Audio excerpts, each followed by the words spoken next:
Bueno, buenas tardes para todos y todas que hoy nos acompañan en la conferencia dictada por el doctor en antropología y profesor de la Universidad del Magdalena, William Martínez. Es una conferencia que nos ubica un poco en términos de mirar estas propuestas de trabajo en colaboración con comunidades, mirando siempre y cuidando la relación entre el conocimiento científico, la tecnología y pues por supuesto las sociedades. El doctor William Martínez nos va a traer varios casos etnográficos que explora estas relaciones bajo esta conferencia que se llama Etnografías del Encuentro de Mundos en colaboración. Y bueno, creo que es un tema que es absolutamente pertinente para el desarrollo de la antropología y sobre todo puntualmente en el desarrollo de la propuesta antropológica de esta región del Caribe colombiano. Quiero darles la más cordial bienvenida, pues por supuesto, al profesor William y a todas las personas que están con nosotros en esta sala virtual. Quiero contarles un poco, digamos, cómo surge esta conferencia y por qué el profesor está aquí con nosotros esta tarde. Y es que a lo largo de este año, del 2022, hemos realizado una alianza, un acuerdo con el Grupo de Investigación en Diversidad Humana, que lidera el profesor William y la profesora Astrid Parafán, que también nos acompaña hoy en la sala virtual. Y es un poco lo que, digamos, queríamos era como hacer esta alianza con ellos y mostrar todos esos trabajos que realiza el grupo de investigación. Hemos tenido invitados maravillosos con unos temas interesantísimos de esta antropología que se hace desde Santa Marta, desde el Caribe, desde la Universidad del Magdalena. Y pues obviamente queríamos cerrar con broche de oro esta secuencia de estas conferencias de este año, pues con uno de los investigadores principales del grupo de investigación. Y bueno, y contarles también que seguiremos en esta alianza en el 2023 explorando estos trabajos del grupo de investigación en diversidad humana. Así que, bueno, bienvenidos. Nada, solamente pues darle el paso al profesor William.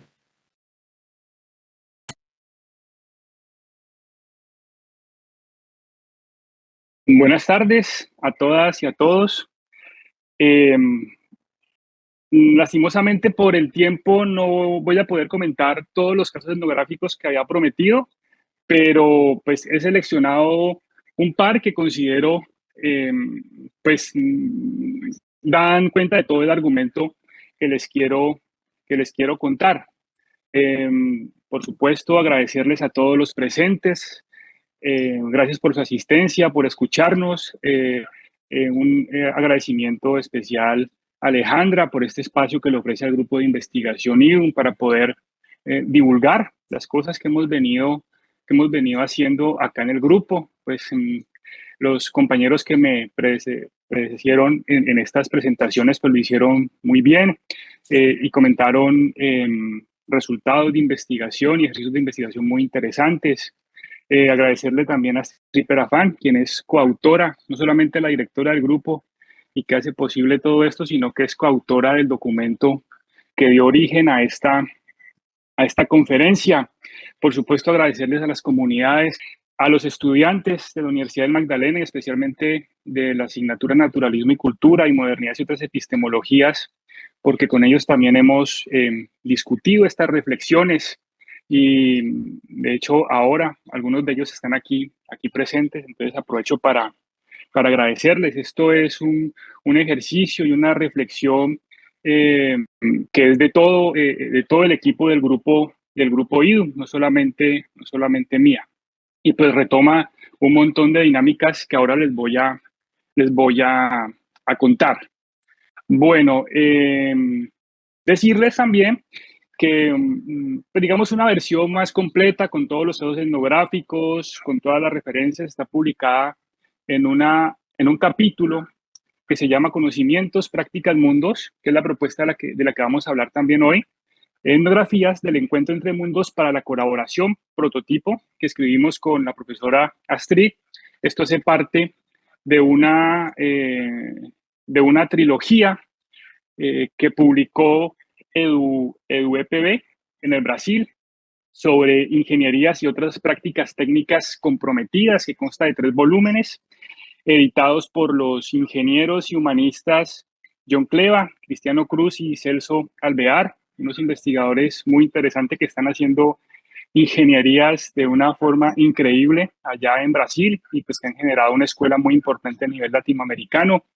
Su primer volumen se llamó Redes y Movimientos, el segundo volumen Iniciativas de Formación Profesional, pues porque una de las formas de que todo esto haga sentido y tenga un impacto, pues es poderlo incluir en los currículums. Creo que acá en nuestro programa de antropología lo hemos logrado. De hecho, tenemos una asignatura que se llama Modernidad y otras epistemologías que retoma todas estas discusiones y reflexiones para conocer autores, propuestas y también lo que hemos trabajado acá en la región.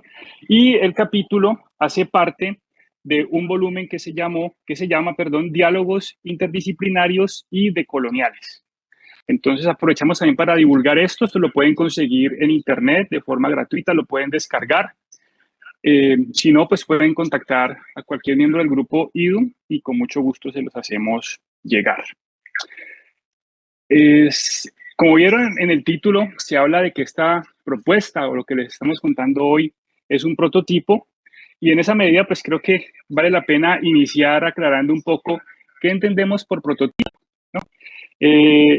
Y creo que lo más importante es entender que esto que les estamos contando hoy pues no es un punto de llegada, sino más bien un punto de partida. Es, digamos, nuestro conocimiento más general de lo que es un prototipo. Y pues esto, digamos, también un poco de manera alternativa a lo que, digamos, se espera en algunos ámbitos académicos, que es generar modelos muy sólidos en los cuales hacemos cazar la realidad. Entonces, esto, digamos, evade eso y más bien lo planteamos como algo que es provisional y abierto al cambio, como cualquier otro prototipo y que por eso se llama así. No es la versión última ni la final, sino una que se hace para probarse y para seguirla mejorando de manera constante. En esa medida, pues esto es una posibilidad y se plantea como una alternativa a ideas preconcebidas. En esa medida, pues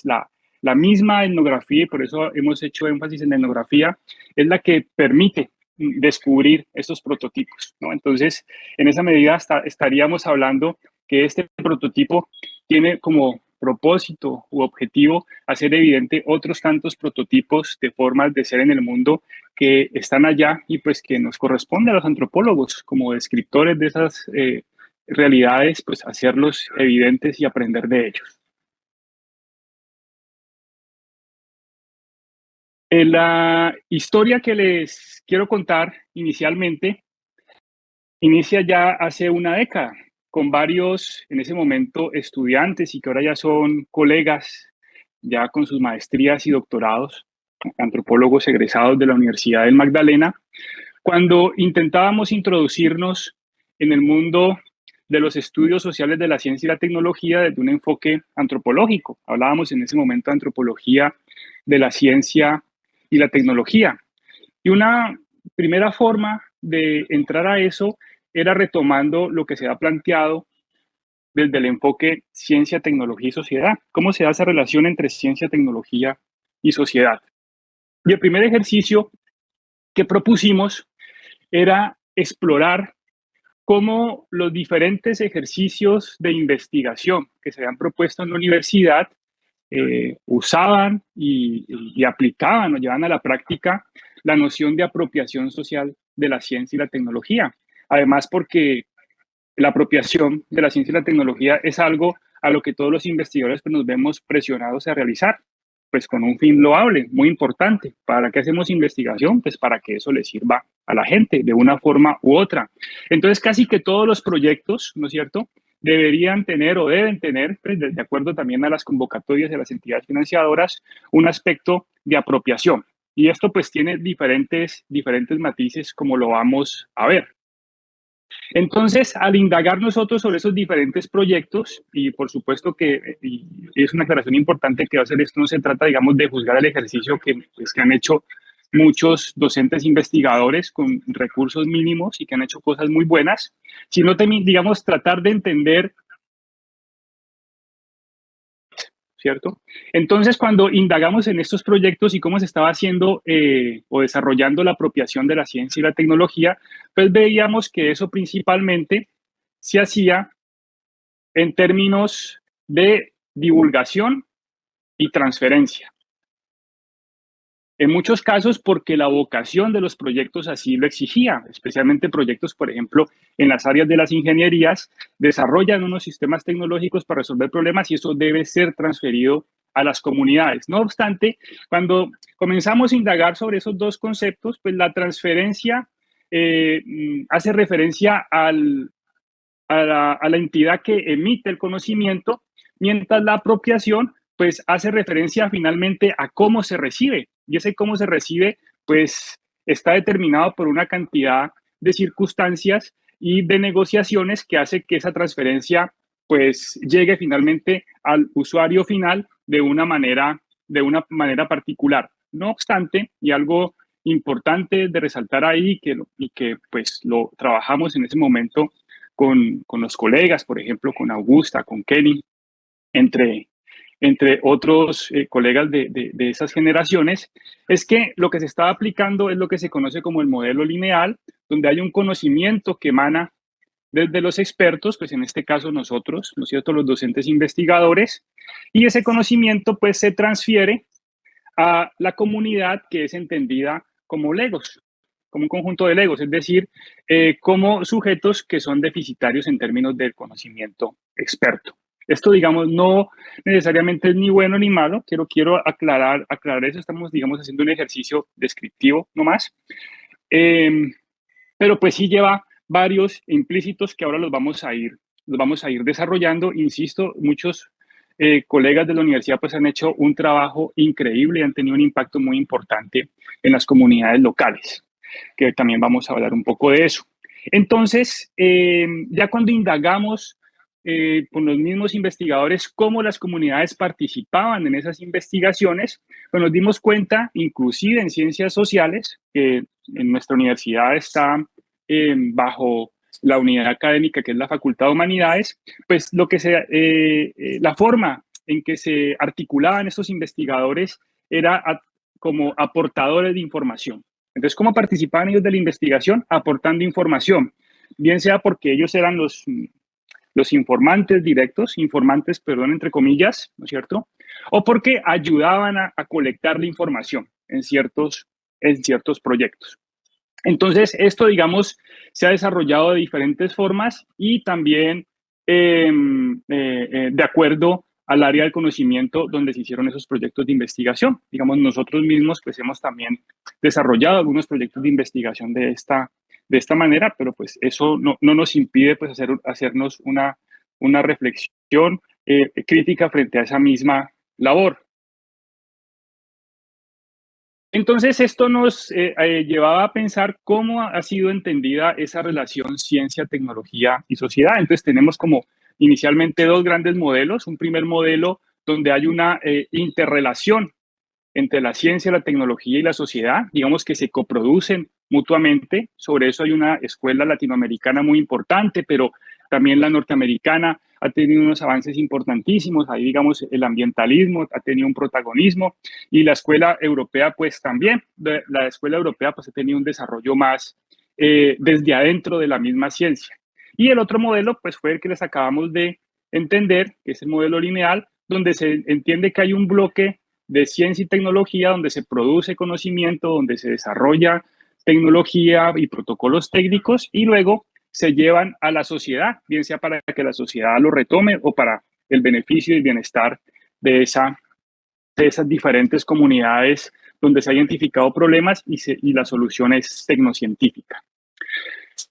Otra forma de entender esa relación es haciendo evidente que la ciencia y la tecnología pues son productos sociales o hacen parte de la sociedad, no están ni por fuera por lo tanto no se conectan, sino que están dentro de la misma sociedad y que de ella pues participan comunidades muy heterogéneas y esto pues hace replantear también las formas en cómo las personas, los individuos y las comunidades participan en la ciencia y la tecnología, especialmente en las intervenciones hechas por la ciencia y la tecnología a través de políticas públicas, desarrollo de infraestructura, entre otras, ¿no? Entonces, por ejemplo, se habla de cómo democratizar la ciencia, no solamente para que todos tengan acceso a ella, sino para que puedan decidir cómo se usa la ciencia y la tecnología. Y finalmente, un modelo, digamos que es el que nosotros eh, eh, hemos podido llegar y que lo veremos más adelante, es donde esa relación ciencia, tecnología y sociedad de la que hemos venido hablando es un conjunto de conocimientos y prácticas más en medio de otro conjunto de conocimientos y prácticas más, pues que de una forma u otra están relacionados. Y esas relaciones pues producen fricciones, conflictos o cooperaciones también. Entonces a eso vamos a ir. Para nosotros, para esta reflexión sobre ciencia, tecnología y sociedad, para nosotros como antropólogos es muy importante la antropología del desarrollo, que es algo que también enseñamos en el programa, que orgullosamente enseñamos en el programa de antropología. Y tienen muchos, vemos los postulados, ¿no es cierto? Digamos, postulados que se originan de la misma experiencia etnográfica de esa antropología del desarrollo. Pero hay dos que son particularmente importantes para esta reflexión.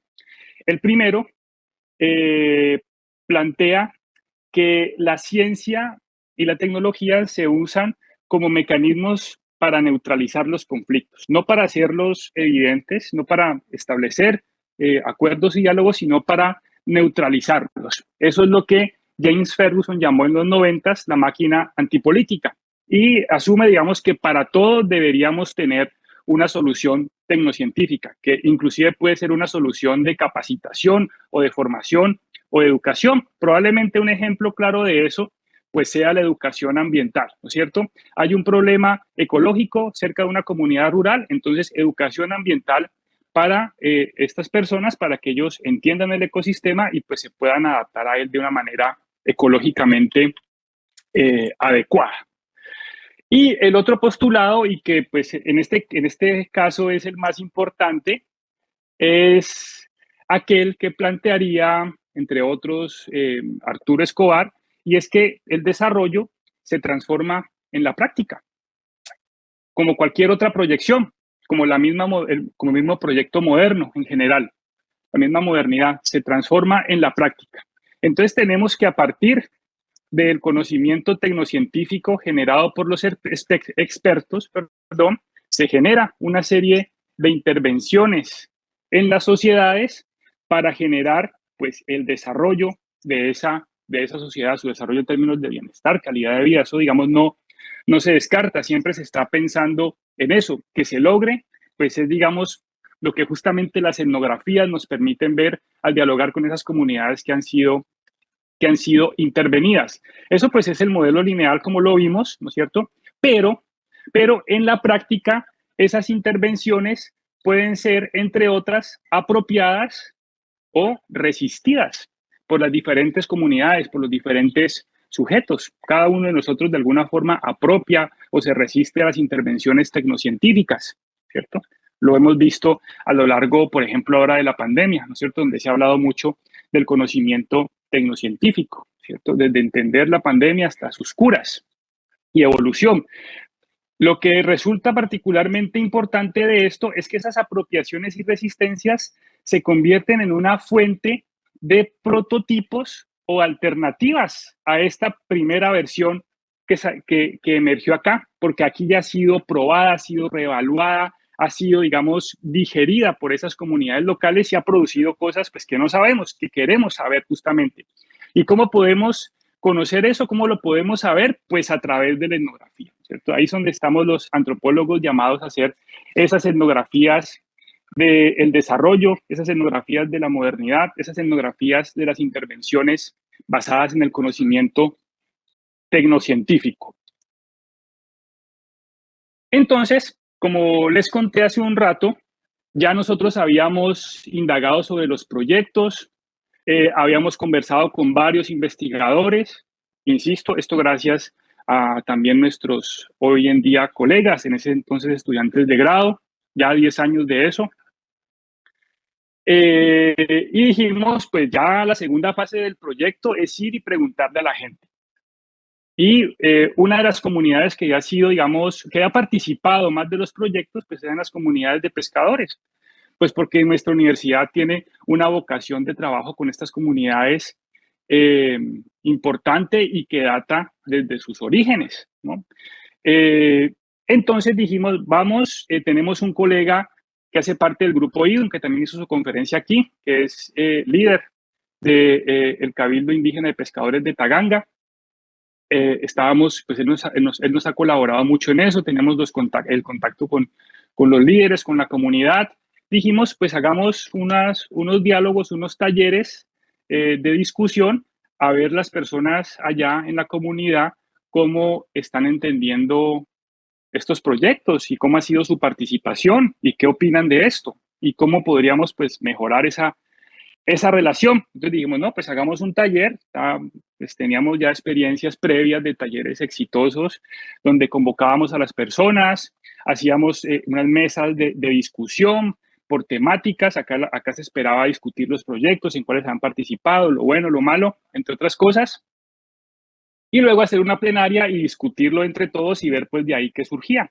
Las personas acudieron al llamado, pero muy respetuosamente y muy diplomáticamente pues se opusieron. Dijeron, un momento, ya nosotros estamos fatigados de que nos lleguen acá con proyectos, no conocemos bien de dónde surgen, cómo son las fuentes de financiación. Después de que se ejecutan, pues como que no sabemos cuál es la continuidad de esto.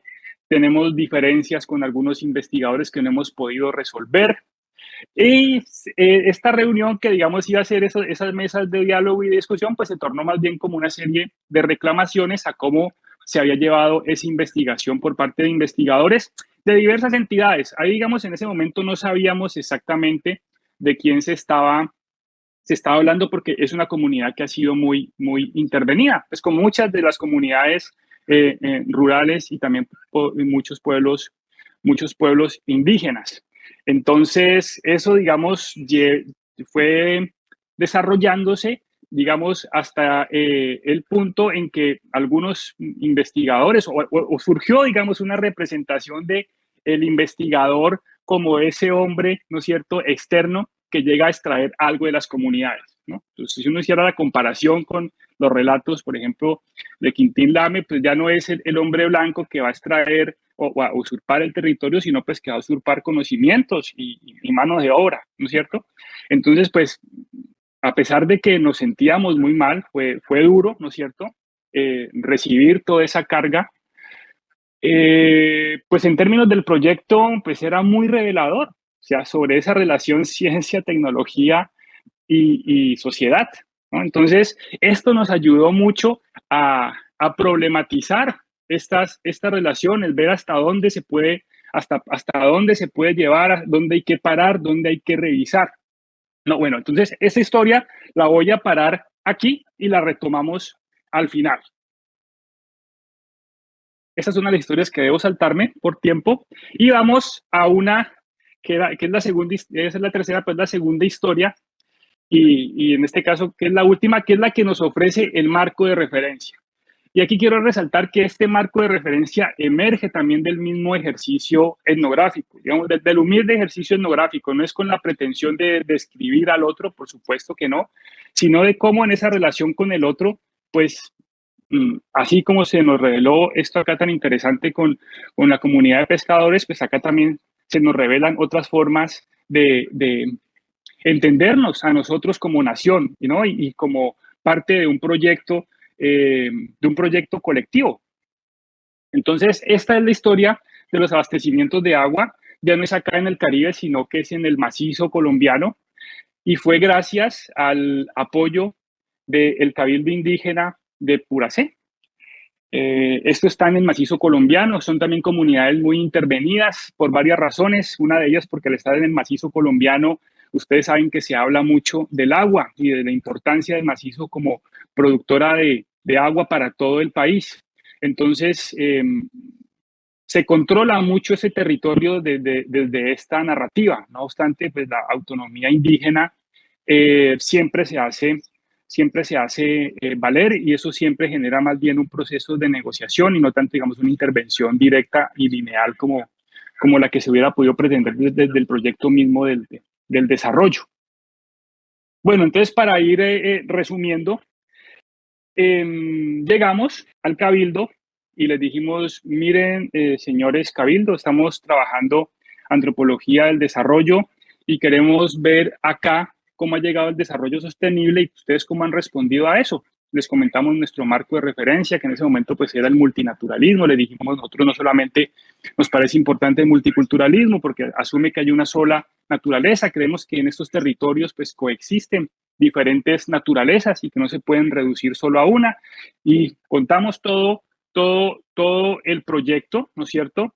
Digamos, ni en términos asumiéndolos a ellos como deficitarios de conocimiento, ni tampoco en un metalenguaje, digamos, que fuera agresivo y que no facilitara el diálogo, ¿no es cierto? Aquí, digamos, en términos pues, de divulgación científica, tampoco se trata de tratar al otro como una persona carente de conocimiento, de la capacidad para entender cualquier concepto.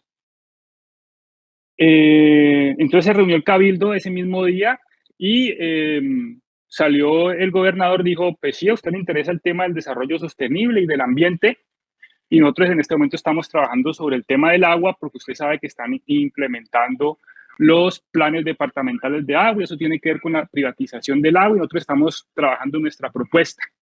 Entonces, si quieren, articúlense con el programa de territorio, que da, digamos, una subunidad del Cabildo Indígena que se encargaba de los temas ambientales. Trabaje con ellos. Creemos para nosotros que es importante como Cabildo que se trabaje el tema de los abastecimientos de agua, los acueductos veredales, y pues creemos que eso es completamente compatible con lo que usted está planteando. Le dije, no, sí, por supuesto, ideal, muchísimas gracias, ¿no? Pues digamos, estábamos saltando de felicidad. Y la despedida del gobernador fue, ¿y cuándo comienzan los recorridos? Entonces yo, no, cuando ustedes me digan, gobernador.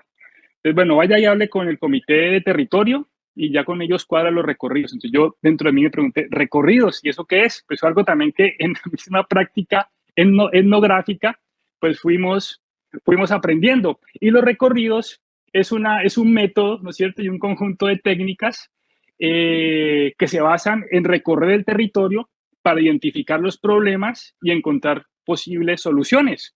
Eso se hace al interior del cabildo o con agentes externos. En el caso, pues, por ejemplo, los acueductos veredales, incluía traer algún experto que supiera mucho de hidráulica y con él ir y recorrer un abastecimiento y hacer como una evaluación a ver cómo podrían mejorarse. Por ejemplo, en el caso de la investigación nuestra, pues también implicaba hacer ese recorrido por los abastecimientos de agua con uno o unos delegados del cabildo.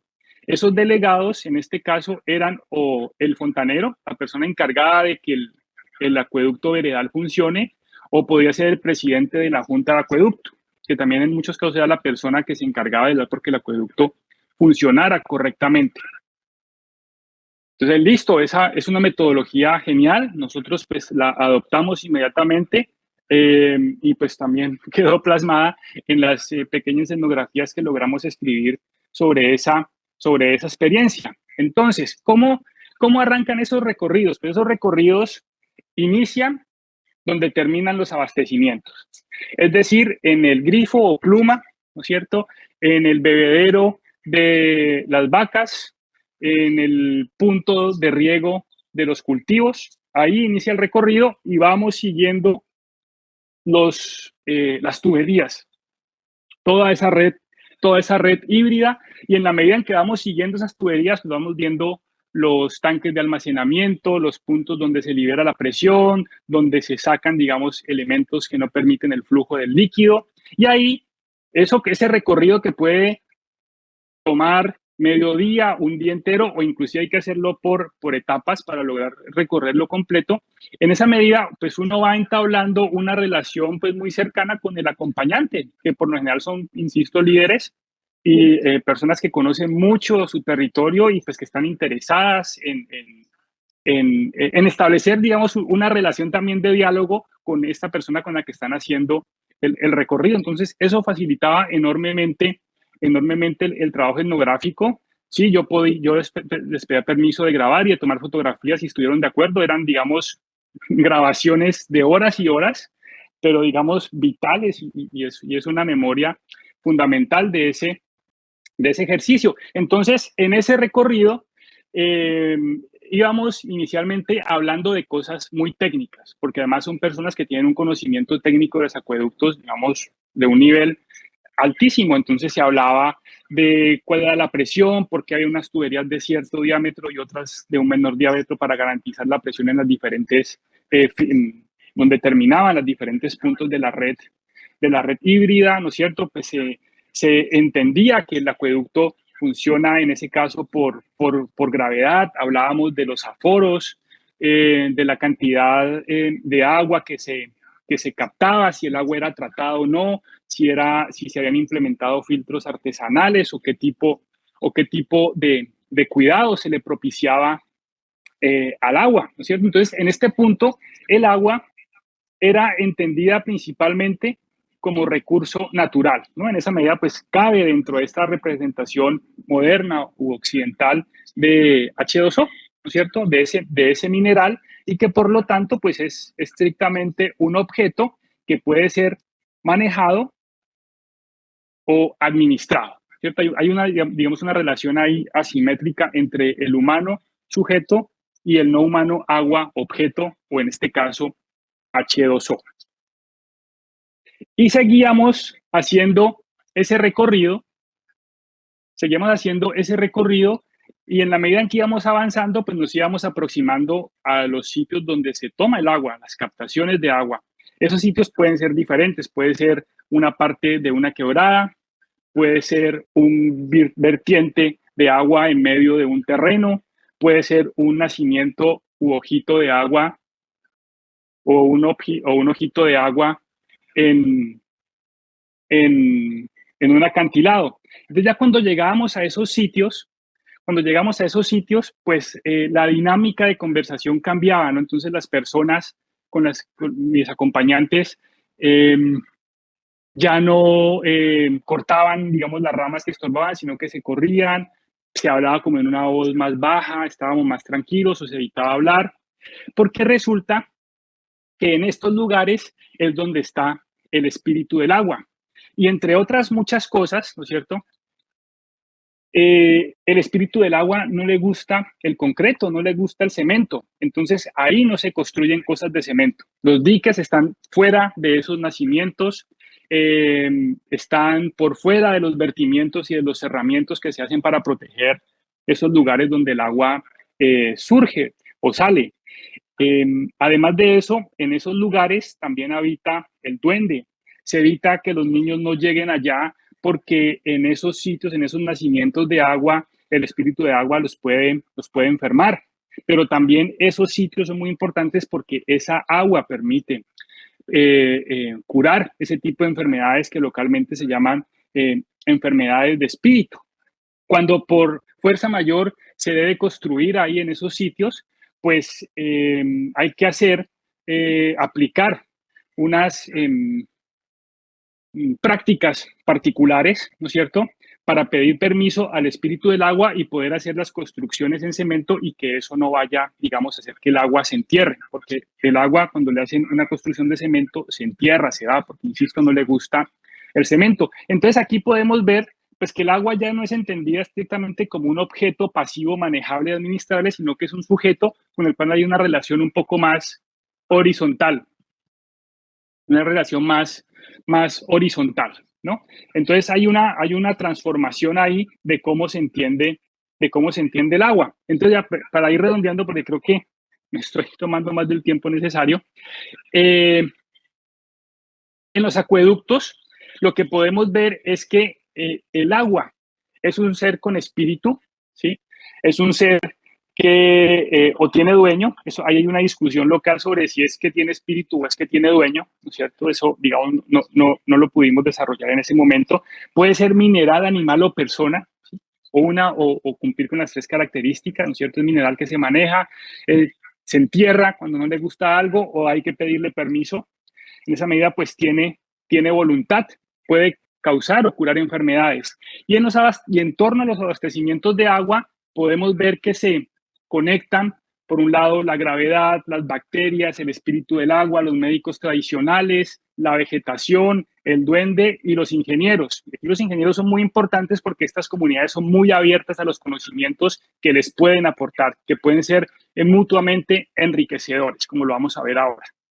Entonces, en este territorio indígena, pues el agua puede ser múltiple. Estos sitios son muy importantes para hacer evidente este tipo de prototipos que articulan diferentes conocimientos y diferentes prácticas. El agua puede tener átomos, bacterias y espíritu, cosa que, digamos, en otros grupos humanos, pues no es así o es diferente. No, digamos, no lo sabemos, por eso hay que hacer etnografías en este caso, de el agua.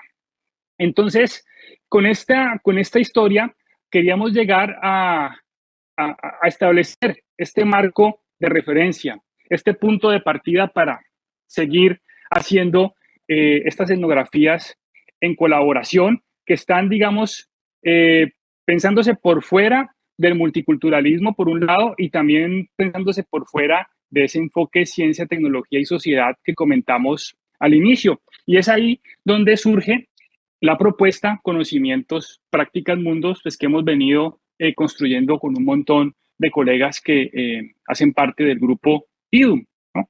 Entonces aquí vemos cómo dentro de esta forma de entender la relación entre conocimientos y prácticas, pues el agua es un líquido, ¿sí?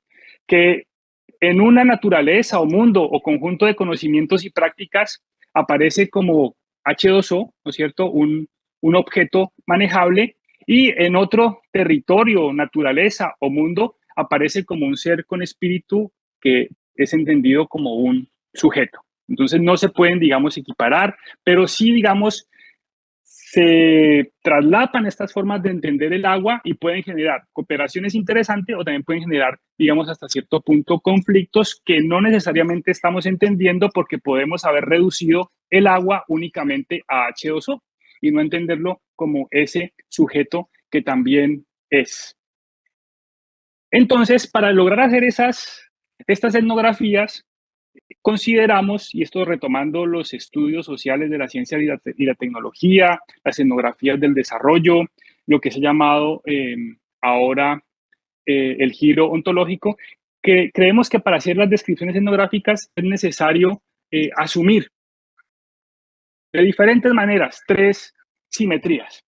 Primero, la simetría humanos y no humanos. Aquí, digamos, desde el punto de vista antropológico, eso es que en las descripciones incluyamos a todos los humanos y los no humanos que aparezcan. Y esos no humanos no, digamos, reducirlos necesariamente a objetos, porque como vimos, pueden ser también sujetos. Y para nosotros, pues casi que todos los no humanos son objetos, ¿no? Para, digamos, la sociedad moderna occidental. Es importante que esas descripciones no solamente describan las sociedades, quizá como era costumbre típica, quizá del funcionalismo, se podría decir desde el punto de vista antropológico, sino que describa colectivos de humanos y no humanos que se pueden afectar mutuamente. Eso es, digamos, una primer capa de esas simetrías muy inspiradas en el trabajo de Bruno Latour para los que estén interesados.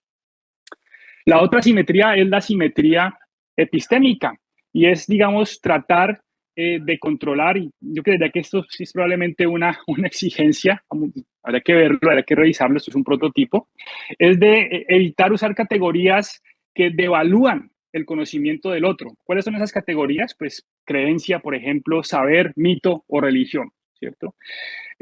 Probablemente esto se inspira mucho en la propuesta de Paul Feyerabend, entre otros, digamos, por ejemplo, de la Escuela de Colonial en Latinoamérica. ¿Y por qué esto es importante? Porque entender otro conocimiento como de menor valor epistémico, pues ha sido el fundamento de la colonialidad, ¿no? Entender que otros conocen mal y que hay que hacer lo posible para que conozcan bien, ¿no? Hay que enseñarles, hay que ilustrarlos. Entonces, a eso hay que evitarlo a toda costa. Entonces, lo que se trataría en este ejercicio de descripción etnográfica es describir los conocimientos y prácticas que se encuentran en un proceso de intervención tecnocientífica, hacerlos evidentes con los mismos criterios y no subtraer el conocimiento tecnocientífico de esa descripción, que sería, digamos, el equivalente a decir que estaría naturalizado. De alguna forma es desnaturalizar también ese conocimiento y también, y muy importante, hacer evidente esos conocimientos y prácticas emergentes que surgen ahí. Por ejemplo, los abastecimientos de agua pues no se pueden reducir ni a un conocimiento enteramente indígena ni a un conocimiento moderno. Es un conocimiento pues no solo moderno o más que moderno o más que no moderno. La otra simetría es la simetría de naturalezas. Esta probablemente sea un poco más complicada de comprender, pero depende completamente de las otras dos. Quizás si las otras dos pues las logramos hacer, pues esta, digamos, se haga evidente en el ejercicio mismo de la descripción. Es inicialmente pues evadir la idea de que hay una sola naturaleza y que debemos encontrar esa explicación última que subyace allá en esa realidad única. Esto, digamos, pues sería evitar o controlar el multiculturalismo o naturalismo, como le llama Philippe Descola. Eso implica, pues, asumir que no solamente hay interpretaciones de un solo mundo, sino que hay experiencias de mundos particulares, individuales y colectivas. Además que algunos seres solo son posibles de describir por los efectos que ellos producen en esas experiencias de mundos, como por ejemplo el espíritu de agua lo podemos rastrear a través de sus efectos en las enfermedades de espíritu, por ejemplo, y el hidrógeno, pues también por sus efectos en las características físico-químicas o electroquímicas del agua, pero no hemos visto un átomo de hidrógeno.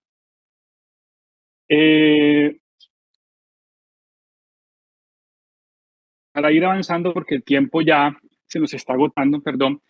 Entonces, ¿cómo contrasta la propuesta Conocimientos, Prácticas, Mundos con la propuesta Ciencia, Tecnología y Sociedad? Entonces, por un lado, tenemos la ciencia, que es entendida como el conocimiento sobre la naturaleza, entendida como un conjunto de objetos describibles y pasivos, que están compuestos de una misma sustancia y que por lo tanto pues podemos entender cuáles son las leyes últimas que los rigen y de esa manera pues poderlo manejar. Esto, digamos, comienza a construirse, tiene una temporalidad en el siglo XVII, se va perfeccionando en el XVIII y en el XIX, que es probablemente en lo que estemos ahora, con pues, algunas transformaciones también importantes de nuestra propia sociedad moderna occidental. En la propuesta CPM estaríamos hablando de conocimientos en términos más amplios, donde se reconocen otras formas de describir, entender y habitar el mundo, donde la ciencia pues es uno más entre muchos otros. En CTS la tecnología pues se entiende como un conjunto de artefactos que tienen un fundamento científico. Esto excluye pues todo lo que no tenga un fundamento científico. A cambio de eso, pues nosotros asumiríamos la categoría prácticas, que no solamente incluye pues los artefactos y las prácticas tecnocientíficas, sino muchas otras que se dan allá en las múltiples cotidianidades. Y finalmente, en CTS, la sociedad pues entendida en contraste, ¿no es cierto?, con ese mundo que describe la ciencia, la sociedad es una categoría que hace referencia estrictamente a los seres humanos y estos son los únicos sujetos y a los únicos que debe servir la ciencia, ¿no es cierto? Hay, digamos, pues, un tipo de antropocentrismo, ¿no es cierto?, particular. Esto pues ha dado origen a las ciencias sociales, de ahí que el enfoque CTS pues es también interdisciplinario. A cambio de eso pues propondríamos usar mundos que haría referencia al conjunto de las diferentes experiencias y las formas de entender esas experiencias que hacen referencia a las formas de experimentar el mundo de manera particular, ¿no? Daríamos, por ejemplo, en la propuesta de Escobar del multiverso o de Isabel Stengers de las cosmopolíticas. Entonces, el enfoque CTS entiende que la ciencia y la tecnología y la sociedad están íntimamente relacionadas, donde cada una pues depende de la otra. Esto, insisto, es un enfoque muy interesante, no lo estamos desechando para nada, es un punto de partida muy valioso y ojalá lo podamos fortalecer y llevar a cabo. ¿Por qué? Porque esto se ve reflejado en la misma educación, en ciencias naturales y en ciencias sociales, en las políticas públicas que se basan la gran mayoría en conocimiento tecnocientífico, con eso se intervienen las sociedades y pues también entender que el mismo conocimiento tecnocientífico pues hace parte, ¿no es cierto?, de la sociedad. La propuesta Conocimientos, Prácticas, Mundos se enfoca en establecer qué tipos de relaciones se dan entre esos conocimientos prácticas. Uno de ellos, pues, el CTS. Y esos encuentros entre los conocimientos y prácticas que estarían produciendo. Un ejemplo, pues, son los abastecimientos de agua en Pura C. ¿Por qué creemos que la etnografía es la respuesta para estas colaboraciones? Porque nos permite visibilizar y explorar prototipos que han surgido de las apropiaciones, resistencias y alternativas que han surgido producto de esas intervenciones tecnocientíficas. Entonces, ahí están, ahí hay muchas cosas por las que podemos aprender y la forma en que podemos aprender de ellas es haciendo etnografías colaborativas, digamos, horizontales, no sobre el otro, sino con el otro, estableciendo reglas de juego muy claras, como ahora vamos a ver si el tiempo nos alcanza nos permite presentarlo. En esa medida, pues la etnografía para la colaboración debe ser una habilidad del equipo, así sea un equipo interdisciplinario o transdisciplinario, cómo establecer esos puentes, esos diálogos, esas reglas de juego y no entender a la etnografía y el antropólogo en ese caso, ¿no es cierto?, como el puente que abre las puertas para las comunidades, que socializa y listo, ya él hace ese trabajo, deja a los otros expertos y se va, ¿no? Sino más bien son comités de diálogo, establecen las reglas de juego, comienzan a hacerse las descripciones de manera colaborativa, siempre están presentando reportes que hagan evidentes, entre otras cosas, pues, por los posibles malos entendidos y sus orígenes, que pueden ser asociados a que estén en ese momento interactuando no solamente diferentes formas de interpretar la naturaleza, sino diferentes naturalezas. Entonces, se trataría principalmente de hacer una etnografía desde su entendimiento más básico, ¿no? De describir y, si es necesario, también entender.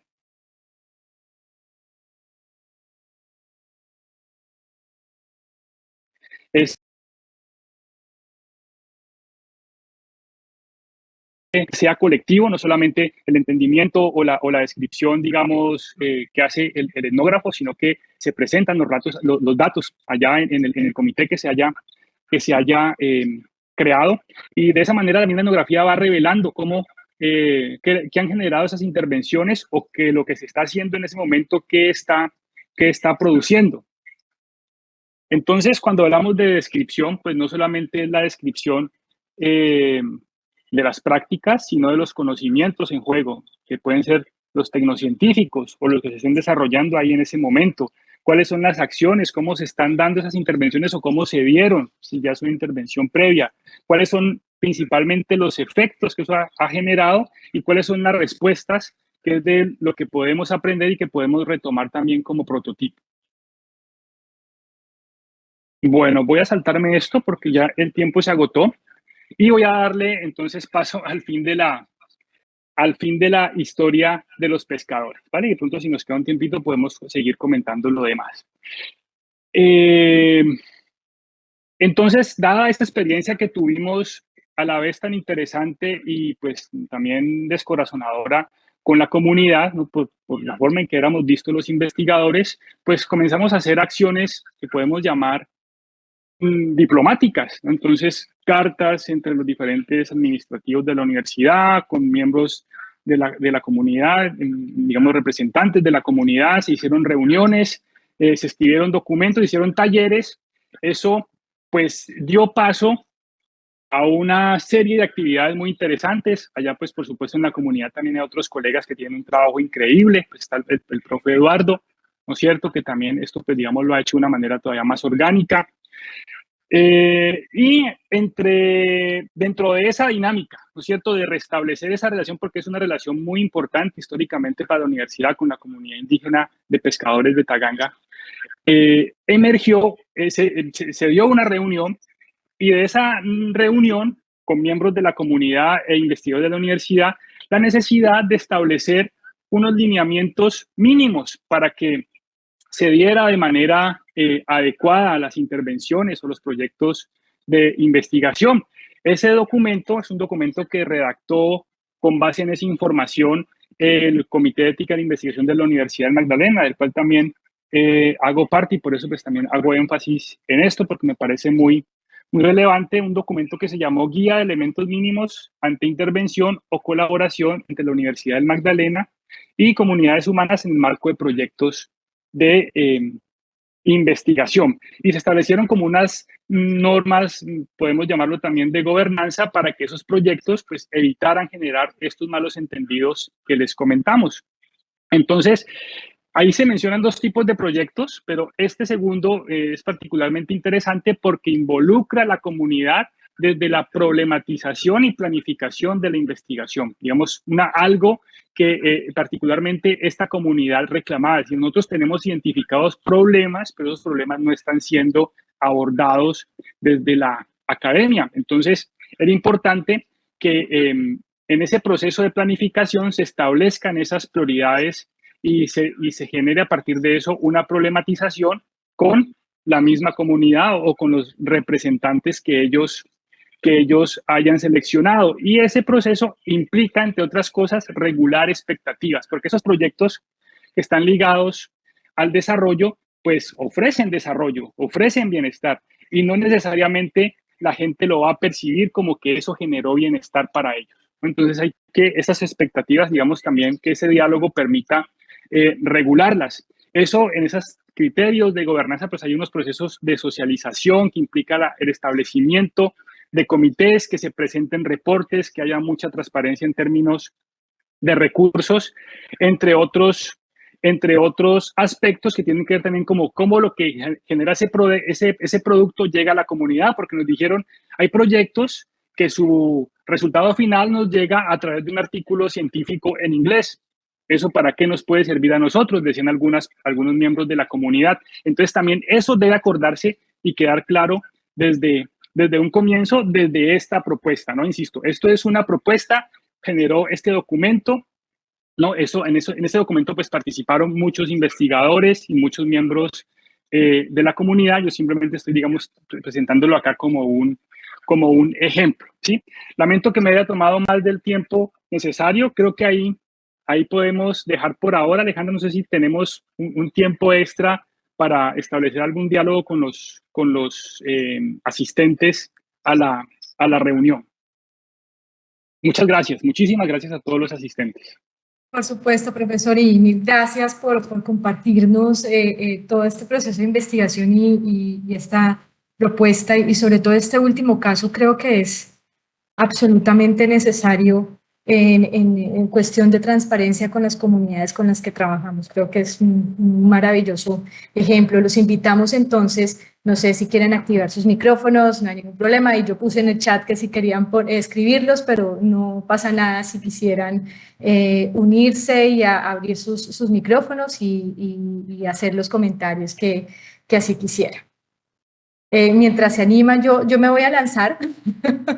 Me voy a lanzar como para romper el hielo. Y perdón, digamos, la pregunta, profesor William, pero pues digamos que dado como esta última ejemplo que nos contaba sobre digamos, como este acuerdo ético de trabajo entre investigadores y las comunidades, yo quisiera preguntar si hay otros ejemplos donde se aborde explícitamente o digamos el marco de trabajo sea esta perspectiva de los conocimientos, prácticas, mundos. Porque si bien, digamos como que al principio nos mencionaba que era como una perspectiva un poco más enfocada o digamos mucho más trabajada en Brasil, no sé si entendí mal, pero quisiera preguntar si hay digamos como otros estudios que se hayan hecho aquí en Colombia o no son necesariamente estudios, sino que hayan sido la base para crear una política pública o un lineamiento de administración o un lineamiento gubernamental o de gobernanza, no sé, mientras los demás se animan a intervenir. Pues yo creo que es una discusión álgida, especialmente porque pues la implementación que hemos hecho del multiculturalismo ha revelado, digamos, el déficit, ¿no es cierto?, que tiene este enfoque a la hora de hacer evidente, por ejemplo, conflictos que no se pueden reducir a interpretaciones o representaciones de una sola naturaleza.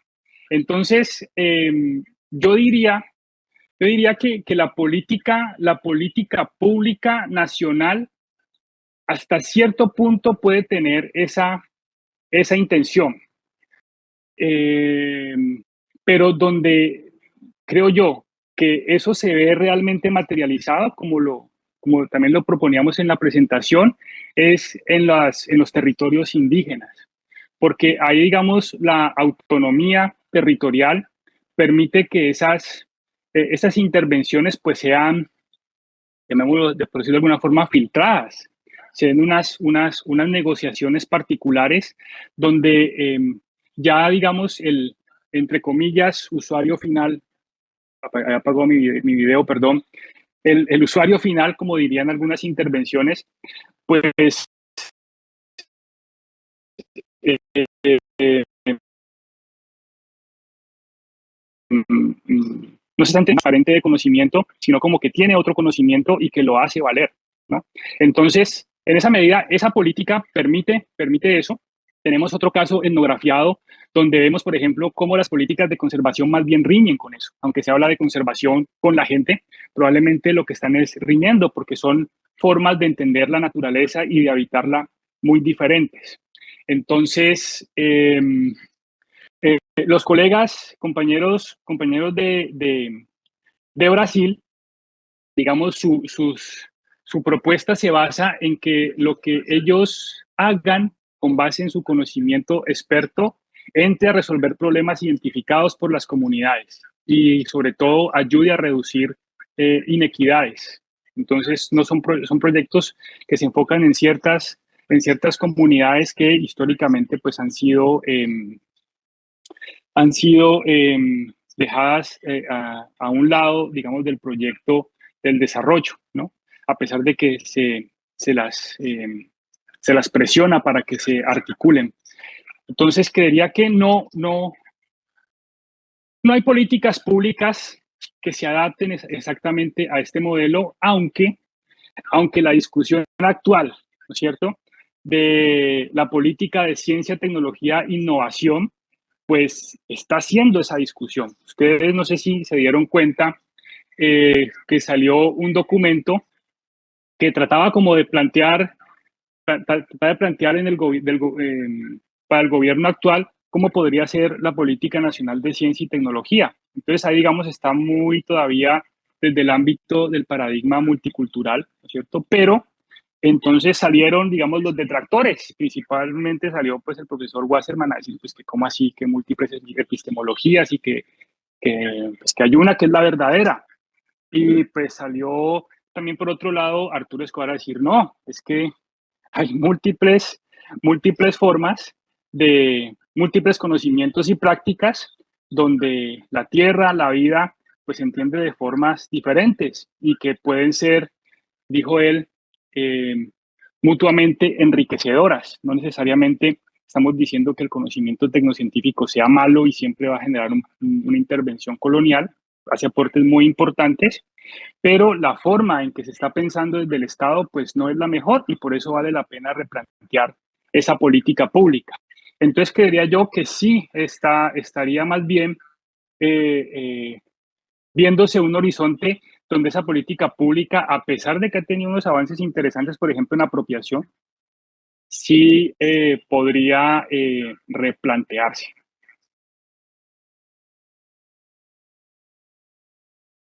Perfecto, profesor, muchas gracias. Aquí, Mayra, no sé, profesor, si usted quisiera leerla o la leo aquí. Bueno, aquí la tenemos todos. Bueno, Yo la leo. dale, listo. Hay un rompimiento con la perspectiva multiculturalista en los fallos de la Corte al nombrar la naturaleza como sujeto de derecho, ejemplo el río Magdalena, el río Atrato, etcétera. ¿Cómo complementaría el enfoque de conocimientos, prácticas, mundos, la visión que recubre estos fallos? Bueno, yo no los he leído, digamos, para poder, digamos, opinar concretamente, pero la propuesta, digamos, esta propuesta diría, hay un primer nivel de descripción etnográfica que es describir esos documentos, qué están diciendo, desde dónde se están planteando, a qué episteme corresponden. Según lo que tú dices ahí, Mayra, pues probablemente es una aplicación moderna, digamos, de esa idea de, de los sujetos no humanos. Pues, digamos, planteemos la manera de hipótesis de trabajo.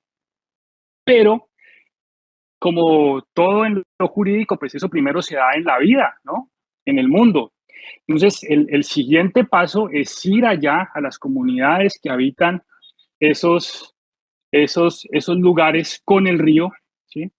Y seguramente habla multiplicidad de conocimientos y prácticas donde el río aparece como sujeto y también como objeto, ¿no? No lo vamos a reducir que siempre las comunidades locales pues, van a tener una relación de sujeto a sujeto con los no humanos. No lo sabemos. Es lo que la propuesta lo que plantea es ir allá y hacer la etnografía aplicando estas tres simetrías y descubrir cómo se da esa relación. Ya lo estamos descubriendo acá con los documentos sobre cómo lo planea el Estado, cuáles son esos conocimientos prácticas estatales y cómo se está entendiendo ahí la naturaleza. Entonces, el paso a seguir desde esta óptica es ir a la comunidad, a las comunidades y hacer estas descripciones tratando de cumplir las simetrías,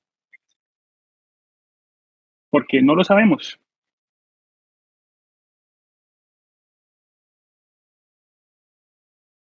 Perfecto, profesor. Pues creo que no. Aquí estoy mirando el chat. Bueno, no tenemos más comentarios y preguntas. Profesor, mil gracias por habernos acompañado esta Hay una tarde. pregunta. Ah, sí, sí, ¿cuál? ¿Dónde está? Buenas noches, qué pena, no puedo prender mi cámara. Ay, ¿Sí se me profesora escucha Claudia, bien? bienvenida. Claro que sí. Bueno, no, la verdad, me pasé aquí por casualidad y pues me encuentro con esta alegría de ver a mis colegas, al profe William, a la profe Astrid y pues también Mayra estuvo pues en la universidad cuando yo también estaba allí, en la del Magdalena. Entonces, pues no podía dejar pasar la oportunidad de saludarles. Siempre me encanta escuchar al profe William porque pues cuando estaba en la Universidad Magdalena tuve la oportunidad de oír un poco lo que había hecho en el Puracé y pues me parece un tema pues supremamente apasionante y ahora cómo han venido desde IDUM, digamos, pues encadenando esa construcción que habían hecho en el macizo con pues las realidades que se dan en esta zona del país, pues está la Universidad del Magdalena. Entonces, pues me encantó, pues mi pregunta en principio había pasado con esa situación, ¿no? Que el profe William describe como, no, la gente no quería nada, la gente sencillamente estaba pues muy opuesta a lo que estaba presentando y pues dijeron que no querían. Entonces, bueno, ya al final el profe William pues nos dice qué fue lo que hicieron y me parece genial y pues mi pregunta va hacia eso. ¿Ese documento se encuentra disponible o es un documento que ustedes privado en la universidad o de él? Sí. del lugar. Yo perdí la última parte de la pregunta de Claudia sobre el documento. Sí, no, sí, sí, se encuentra disponible para consulta. Sí, sí. No, y Claudia, pues qué honor que estés acá, qué gusto. Hacía mucho tiempo que no conversábamos. Claudia pues fue profe de antropología de acá. Hace parte del grupo IDUM también. Y nos ha acompañado también en todo este proceso. Entonces, qué gusto que esté acá, ahora que es profe en la Nacional. Sí, sí, fue un proceso, digamos, que duró un tiempo en construirse, en convocar a miembros de la comunidad, hacer estas discusiones con los investigadores, convocar a los investigadores, pues porque también son agentes que deciden libremente participar en estos procesos. Se hizo estos borradores, se decantaron y finalmente se produjo un documento que se puede descargar de la página web de la Vicerrectoría de Investigación.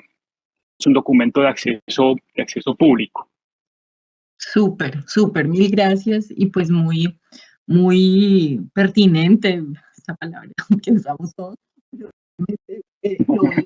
Pues en el ámbito en el que yo trabajo también sí que hemos estado hablando de eso, como en Colombia estamos un poquito, pues, haciéndonos los tontos con esto durante mucho tiempo, hablar con las comunidades de qué es lo que realmente necesitan. Bueno, mil gracias y un abrazo. Gracias, abrazo para ti también. Qué gusto tenerte por acá. Listo.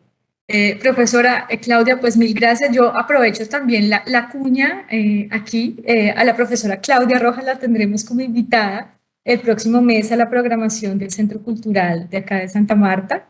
Ella nos va a contar sobre bioarqueología acá en el norte de Colombia, así que próximamente les estaremos enviando la invitación y bueno, creo que ha sido una bonita coincidencia que ella haya estado aquí y bueno, que nos haya acompañado y un poco también para contarles de esta invitación a la profesora Claudia.